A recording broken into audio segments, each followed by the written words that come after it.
Hi viewers, welcome to our channel.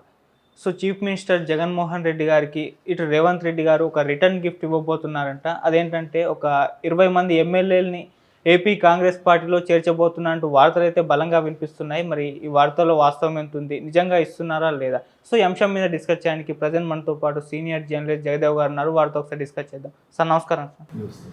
Sir ఒక 20 మంది ఎమ్మెల్యేలని రేవంత్ రెడ్డి గారు ఏపీ కాంగ్రెస్ పార్టీలో చేర్చబోతున్నారని వార్తలు అయితే వస్తున్నాయి.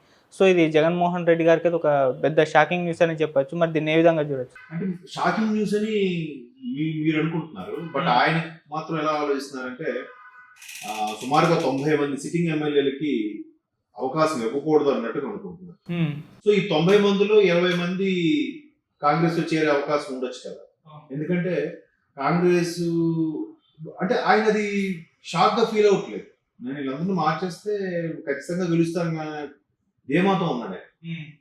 కానీ అక్కడ వాళ్ళు 90 మంది మార్చుతారో తెలియదు, కానీ ఇవ్వకపోతేనే బెటరా బాబు, ఎందుకులే మా పైసలను మా మిగులుతాయిలే అనుకునే సందర్భంలో కూడా ఉన్నారు. చాలా మంది రోజుకి 2-3 చొప్పున పార్టీ సభ్యత్వానికి ఎమ్మెల్యే పదవి కూడా రాజీనామా చేస్తున్నారు. దాఖలా కూడా చూసాం. ఈ రోజు మరొక ఇద్దరు దాడి వీరభద్రరావు గారు అనకాపల్లికి సంబంధించిన, అంతకుముందు రోజుకి ఎవరో ఒకరు బయటకు వస్తూనే ఉన్నారు కదా, విమర్శలు చేస్తూనే ఉన్నారు. ఇంకొంతమంది కక్కలేక మెంగలేక జగన్మోహన్ రెడ్డి గారు ఎవరిని నిలబెడితే వాళ్ళకి మేము సపోర్ట్ ఇస్తాం, మాకు ఫుల్ సపోర్ట్ ఉంటుందని చెప్పి కాకమ్మ కౌలు చెప్తున్నారు. బట్ వాళ్ళకి లోపల ఉంది, అబ్బాయి మనకి ఇవ్వకుండా వాళ్ళకి ఎవరు పెట్టి మేము ఎలా సపోర్ట్ ఇస్తాం. కాకపోతే ఇంకా ఎలక్షన్స్ 3 నెలలు టైం ఉంది కదా సార్, ఇంకా అందుకు వెయిట్ చేసి రేపు సంక్రాంతి తర్వాత చూడండి ఇంకా వికెట్ ఎన్ని పడతాయని. సో అది వేరే స్టోరీ. అయితే ఇప్పుడు రేవంత్ రెడ్డి గారు కాంగ్రెస్ ముఖ్యమంత్రి తెలంగాణలో ప్రమాణ స్వీకారం చేసిన తర్వాత కాంగ్రెస్ కాస్త పుంజుకుందనే చెప్పాలి. 10 ఏళ్ళు బీఆర్ఎస్ పార్టీ రూలింగ్ తర్వాత 10 ఏళ్ళ తర్వాత కాస్త వ్యతిరేకతగా ఉంటుంది కదా. దానికి తోడు నిరుద్యోగులకి ఎక్కువగా సెగ తగిలింది. ఒక అమ్మాయి సూసైడ్ చేసుకోవడం, తర్వాత ఎంప్లాయీస్ కూడా ఎందుకో బాగా వెక్స్ అయ్యారు. కొన్ని విషయాల్లో ఇప్పుడు మేడిగడ్డ లాంటివి ఏవో చిన్న అపస్సులు, చిన్న మంచి ప్రాజెక్ట్ అది సహజం. అంత పెద్ద జరిగినట్టు చిన్న అపస్సులు జరుగుతుంటాయి కదా. అలా జరగడం మొత్తానికి బ్యాడ్ అయింది. కాంగ్రెస్ బాగా పుంజుకుంది, గవర్నమెంట్ ఫామ్ చేసింది. బీఆర్ఎస్ కూడా 39 అంటే తక్కువేం కాదు, నాట్ ఏ జోక్. అయితే ఇప్పుడు రేవంత్ రెడ్డి గారు కాంగ్రెస్ అయిన తర్వాత మెల్లగా ఆంధ్రాలో కూడా కాంగ్రెస్ ని పుంజుకునేలాగా తీసుకొద్దామని ఒక ఆలోచనతో ఉన్నారు.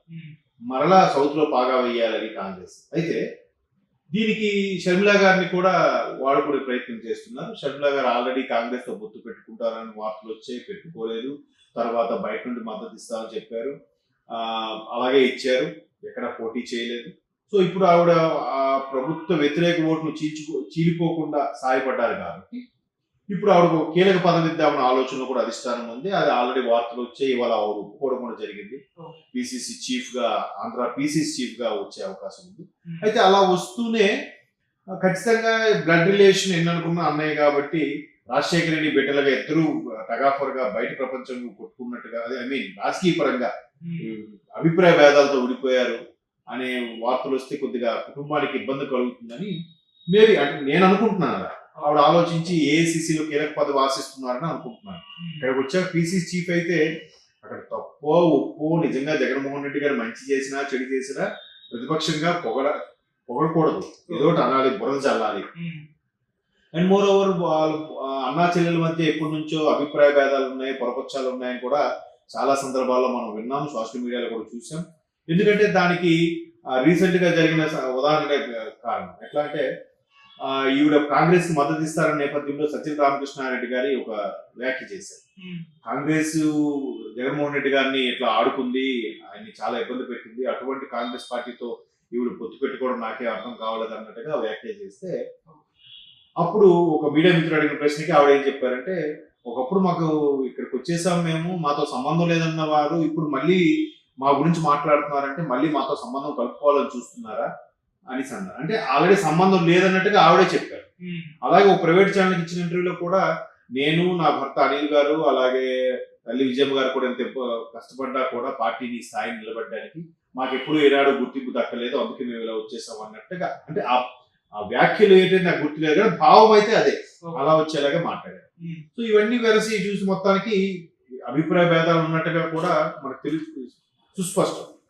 అయితే ఇప్పుడు కాంగ్రెస్ గాని పిసిసి చీఫ్ గా ప్రకటించేసి ప్రమాణ స్వీకారం అంతా అయిపోతే కనుక ఖచ్చితంగా ఇంకా అభిప్రాయ భేదాలు పెరిగే అవకాశం కూడా ఉంది. మరోవైపు ఆవిడ్ని బుచ్చగించడానికో లేదా ఆవిడతో సయ్యది కుదరడానికి జగన్ బాబాయ్ వరుస అయిన వైవి సుబ్బారెడ్డి గారు కూడా దానికోసం పంపించారన్నట్టుగా చాలా వార్తలు ఉన్నాయి. సో ఇదంతా వేరే స్టోరీ. ఇలా అయితే మొత్తానికి పిసిసి చీఫ్ గా ఈవిడ అయితే ఎలాగో రాజశేఖర రెడ్డి గారు పెట్టే కాబట్టి కాంగ్రెస్ ఆల్మోస్ట్ ఆల్ అక్కడ భూస్థాపితం అయిపోయింది కాబట్టి దానికి కాస్త అంటే ఈసారి ఎలక్షన్ లో వచ్చేస్తుంది అనుక జస్ట్ ఓటింగ్ పర్సంటేజ్ పెంచుకొని మమ అనిపించుకునేలాగా ఉండే విధంగా తీసుకొచ్చే ప్రయత్నం చేస్తుంది. దానికి రేవంత్ రెడ్డి కూడా అటువంటి ఒప్పందాలతోనే ఆయన పిసిసి చీఫ్ అయ్యారన్నట్టు కూడా కొన్ని వార్తలు ఉన్నాయి.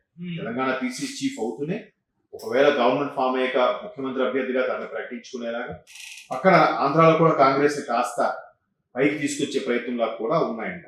ఒకవేళ అలాగానైతే ఖచ్చితంగా ఆయన మళ్ళీ ఇక్కడ ఒకప్పుడు టీడీపీలో బలంగా పనిచేసిన వ్యక్తే కాబట్టి ఎట్లా ఇక్కడ టీడీపీ గవర్నమెంట్ ఫామ్ అయినా లేదా టీడీపీతో ఉన్న సత్సంబంధ నేపథ్యంలో కాంగ్రెస్ ని కాస్త పైకి తీసుకొచ్చే ప్రయత్నం చేస్తే చేయించుతారు.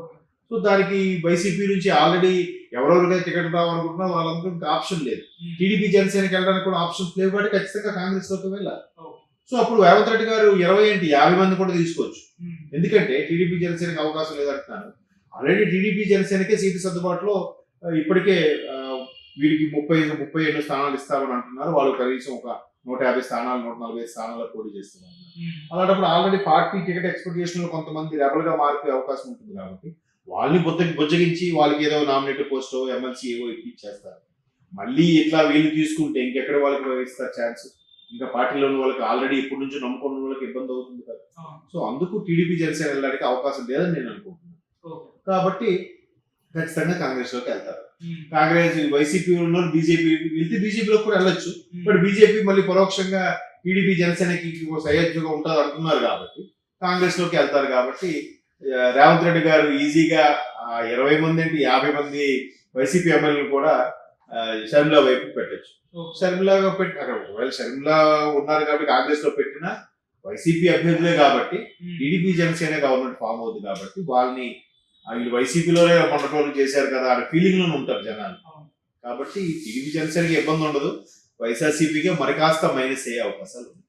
మరి ఈ విషయం జగన్మోహన్ రెడ్డి గారికి అర్థం కావట్లేదు. అంటే వైసీపీ నుంచి కాంగ్రెస్ పార్టీలోకి ఎంతమంది జాయిన్ అయితే ఖచ్చితంగా వైసీపీ ఓట్లే తీరుస్తుంది. మరి దీని గురించి ఆయన ఆలోచించట్లేదా? అదే కదా చర్చ. అదే ఖచ్చితంగా సొంత అన్నా చెల్లెళ్ళే రాజశేఖర రెడ్డి పెట్టిన రాజశేఖర రెడ్డి కొడుకుగా ఆయన వెళ్ళాడు ప్రజల్లోకి. ఓదార్పు యాత్ర అని సానుభూతితో అన్ని వచ్చాయి. మళ్ళీ ఇప్పుడు ఈవిడ కూడా వస్తుంది కదా. ఖచ్చితంగా బెట్టగా ఈవిడికి క్రేజ్ ఉంటుంది కదా. పైగా ఈవిడికి వ్యతిరేకత లేదుగా. జగన్మోహన్ రెడ్డి గారికి ప్రభుత్వ పరంగా వ్యతిరేకత ఉంది కానీ ఈవిడికి వ్యతిరేకత లేదు. పైగా మహిళ నేను ఒక రాజశేఖర్ బిడ్డగా వచ్చి అడుగుతున్నాను నాకు ఆదరించండి అని అంటుంది. ఆదరించినప్పుడు నేను అదే అంటున్నాను, గవర్నమెంట్ ఫామ్ చేసేస్తుంది లేకపోతే సీట్లు వచ్చేస్తాయని కాదు, ఓటింగ్ పర్సంటేజ్ పెరుగుతుంది. స్తబ్దుగా ఆల్రెడీ ఏమీ లేదనుకున్నా పూర్తిగా పడిపోయిన కాంగ్రెస్ ని కాస్త లేపినట్టు అవుతుందని ఈవిడికి గుచ్చి ఎంచి మరి ఈవిడికి ఇస్తున్నారని నా అభిప్రాయం. సో ఒకప్పుడు తండ్రి కూడా కాంగ్రెస్ పార్టీ అయిన ముఖ్యమంత్రి కదా రాజశేఖర రెడ్డి గారు. 2 సార్లు కూడా కాంగ్రెస్ పార్టీ తరఫున అయ్యారు. అంతకుముందు చాలా ఏళ్ళు పిసిసి చీఫ్ గా కూడా చేశారు కదా. సో ఆ సానుభూతితో ఆ వ్యాఖ్యలతో మరొకసారి జనాల్లోకి వెళ్ళే ప్రయత్నం చేస్తే ఎంతో కొంత పుంజుకుంటారని ఒక ఆశ. సో అందుకే అధిష్టానం కూడా ఆ విధంగా పావులు కలుపుతుంది. రేపు మరలా 4th ఎప్పుడు ఆవిడ ఢిల్లీ వెళ్ళిపోతున్నారు కాబట్టి వెళ్తే మేబీ పిసిసి చీఫే ఉంచుతారా లేదా ఏఐసిసిలో కీలక పదవి అడుగుతారో. ఎందుకంటే ఇక్కడ పిసిసి చీఫ్ అంటే చాలా బరువుతో కూడుకున్న బాధ్యత. కనీసం ఒక సీట్ అయినా సంపాదించుకోకపోతే ఆ ప్రెషర్ ఆమె మీద ఉంటుంది కదా. కాబట్టి మేబీ అది కాకుండా కుటుంబ సభ్యుల మీద బురజల్లాలి. అటువైపు ఖచ్చితంగా బాబాయ్ అన్నయ్య వీళ్ళందరూ పోటీ చేస్తారు. వాళ్ళందరినీ ఏదో ఒకటి విమర్శించి మాట్లాడాలి. ఈవిడ కూడా కొన్ని విమర్శలు ఎదుర్కోవాలి. ఇవన్నీ ఉంటాయి కాబట్టి మేబీ కీలక పదవికి వెళ్తున్నారు, పిసిసి చీఫ్ గానే ఉంటారు, చూడాలి.